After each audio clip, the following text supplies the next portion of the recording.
जरा सोचो, पूरे देश की पुलिस और माफिया तुम्हारे पीछे पड़ जाए और तुम्हें पता ही नहीं भाई क्यों। कहानी की शुरुआत होती है बेकेट नाम के एक आदमी से जो अपनी पत्नी अप्रैल के साथ ग्रीस घूमने आया था। वो दोनों एक दूसरे से बेहद प्यार करते थे और यहाँ उन्होंने साथ में कई खूबसूरत पल बिताए। फिर जब रात हुई तो वो एक घर की ओर निकल पड़े जिसे उन्होंने किराए पर लिया था, लेकिन ये घर उस शहर से काफी दूर था।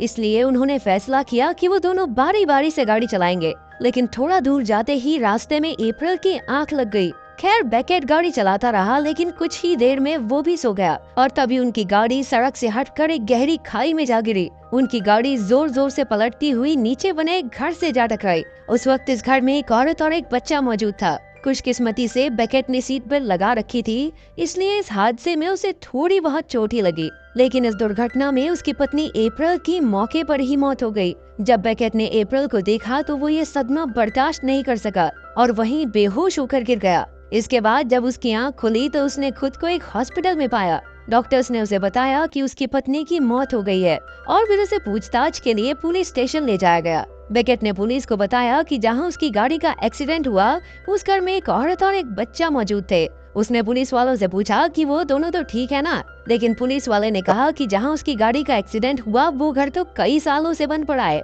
इसलिए वहां किसी का होना तो नामुमकिन है। पर बेकेट ने उसकी बात पर ज्यादा ध्यान नहीं दिया। वो पुलिस स्टेशन से निकलकर उसी घर की ओर निकल पड़ा जहां उसकी पत्नी की मौत हुई थी। जैसे ही वो घर में पहुंचा तो पीछे से एक औरत ने आकर अचानक उस पर गोली चला दी। हमला होने पर बेकेट तुरंत वहां से भाग निकला, पर तभी उसे उसी पुलिस वाले की आवाज सुनाई दी जिससे वो अभी मिलकर आ रहा था। पुलिस वाले ने बताया कि ये लड़की भी पुलिस में ही है और उसे गलतफहमी हो गई थी, इसलिए उसने बेकेट पर हमला किया। उसने बेकेट को विश्वास दिलाया कि वो उसे कोई नुकसान नहीं पहुंचाएंगे। आखिरकार बेकेट झाड़ियों से बाहर निकला, लेकिन तभी पुलिस वाले और उस ऑफिसर ने मिलकर फिर से बेकेट पर गोलियां चला दी। बेकेट काफी जख्मी हो गया था, लेकिन फिर भी वो उनसे बचकर वहां से भाग निकला। वो एक छोटी सी चट्टान से नीचे कूदा और दौड़ता रहा। उसे कोई अंदाजा नहीं था कि आखिर ये पुलिस वाले और ये लड़की उसकी जान क्यों लेना चाहते हैं। खैर दौड़ते दौड़ते उसे एक ट्रक दिखाई दिया और बेकेट ने उसी में छिपकर रात गुजारी। फिर अगली सुबह कुछ आदमियों ने उसे ट्रक में देखा और उससे बातचीत करने लगे। उसकी दुख भरी कहानी सुनकर उनमें से एक आदमी बेकेट को अपने घर ले आया। उसने बेकेट के जख्मों पर मरहम लगाई और फिर वो उसे फोन देकर किसी अपने को बुलाने के लिए कहने ही वाला था कि तभी अचानक उसके घर पर पुलिस आ गई, क्योंकि वो उस आदमी से बेकेट के बारे में पूछताछ करना चाहते थे। उस आदमी ने पुलिस से कहा भी कि उसने बेकेट जैसे किसी आदमी को नहीं देखा, लेकिन पुलिस वाला फिर भी जबरदस्ती उसके घर की तलाशी लेने के लिए अंदर घुस आया। लेकिन वहाँ उसे बेकेट मिला नहीं, क्योंकि वो ऐन वक्त पर खिड़की से कूदकर भाग निकला। भागते भागते उसे कुछ लोग दिखाई दिए जो अंग्रेजी में बात कर रहे थे। बेकेट ने उनसे मदद मांगी और कहा कि वो यूएस एम्बेसी से बात करना चाहता है। फिर उन लोगों ने बेकेट को अपना फोन दिया और बेकेट ने एम्बेसी को फोन करके बताया कि कुछ पुलिस वाले उसे जान से मारना चाहते हैं। तब एम्बेसी वालों ने कहा कि वो उसकी मदद जरूर करेंगे, लेकिन उस तक पहुंचने में उन्हें एक दिन का वक्त तो लगेगा।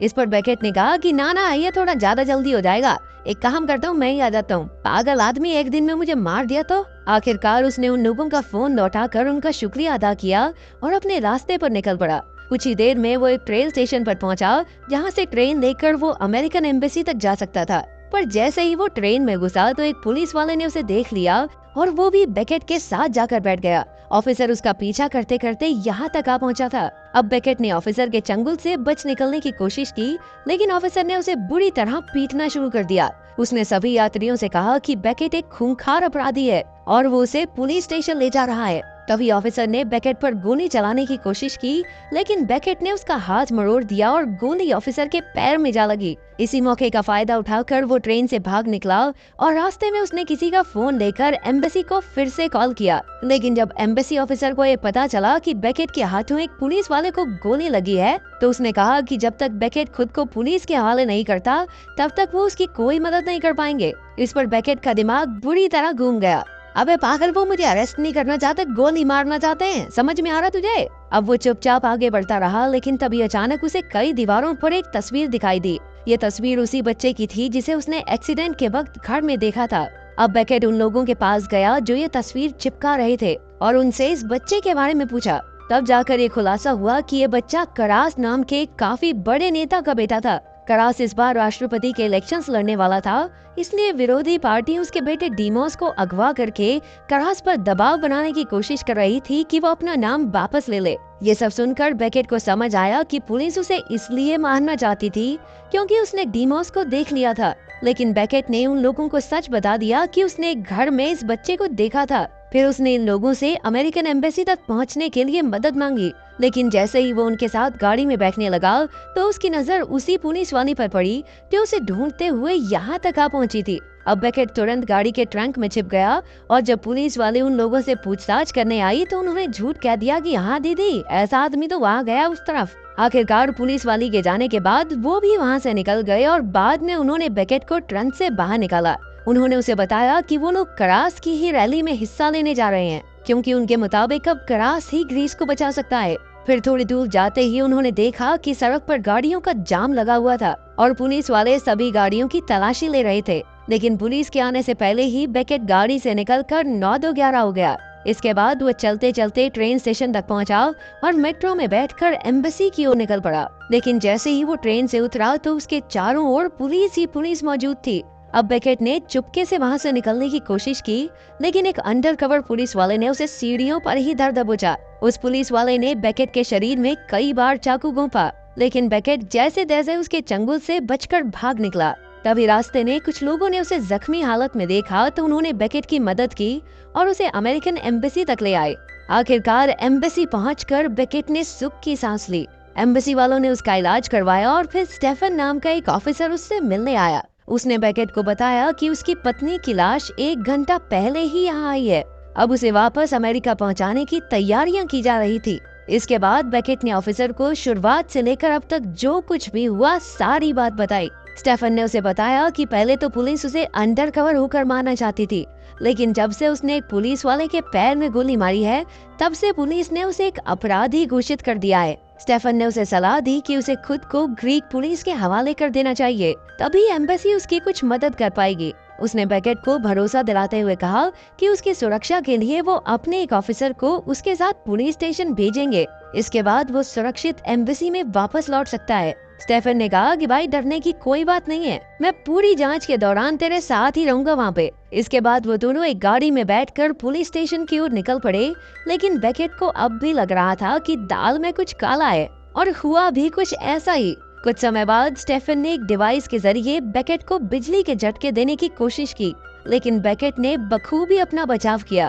तभी उनकी गाड़ी की एक ट्रक से टक्कर हो गई और बेकेट अपनी जान बचाकर वहाँ से भाग निकला। वो बस दौड़ता ही रहा और उसे कुछ समझ नहीं आ रहा था कि उसे कहाँ जाना चाहिए। पर तभी उसे उन गाड़ी वाले लोगों की बात याद आई। अब बेकेट उसी रैली में पहुंच गया जहां वो लोग जा रहे थे। उसने उन्हें ढूंढकर उनसे मदद भी मांगी। उसने बताया कि पुलिस से लेकर एम्बेसी तक सब लोग उसकी जान लेना चाहते हैं, कोई भी उसकी मदद करने को तैयार नहीं। फिर कुछ ही पलों में स्टेफन पुलिस के साथ यहाँ भी पहुँच गया, लेकिन इन लोगों ने बड़ी चालाकी से बेकेट को पीछे के रास्ते से भगा दिया। स्टेफन फिर भी उनका पीछा करता रहा, पर तब तक तो बेकेट रैली की भीड़ में खो चुका था। उसने देखा कि रैली में करास भी मौजूद था। इसके बाद वो एक बड़े से मॉल की बेसमेंट में जाकर छिप गया, लेकिन स्टेफन ने उसे यहाँ भी ढूंढ निकाला।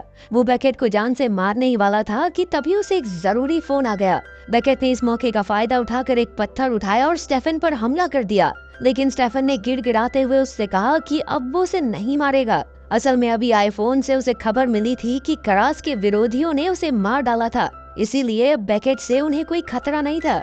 फिर स्टेफन ने उसे बताया कि असल में करास ने चुनाव जीतने के लिए माफिया से कर्जा लेकर लोगों पर खर्च किया था, लेकिन करास कर्ज चुका नहीं पाया, इसलिए उनके गुंडों ने डीमोस को अगवा कर लिया। पर आम लोगों को लगा कि विरोधी पार्टी करास को चुनाव से हटाने के लिए ये चाल चल रही है। खैर अब तो करास मर चुका था, इसलिए स्टीफन ने बेकेट से कहा कि वो बिना डरे बाहर जा सकता है, लेकिन बेकेट को अब भी उस पर यकीन नहीं था, इसलिए उसने स्टेफन को पीटकर बेहोश कर दिया।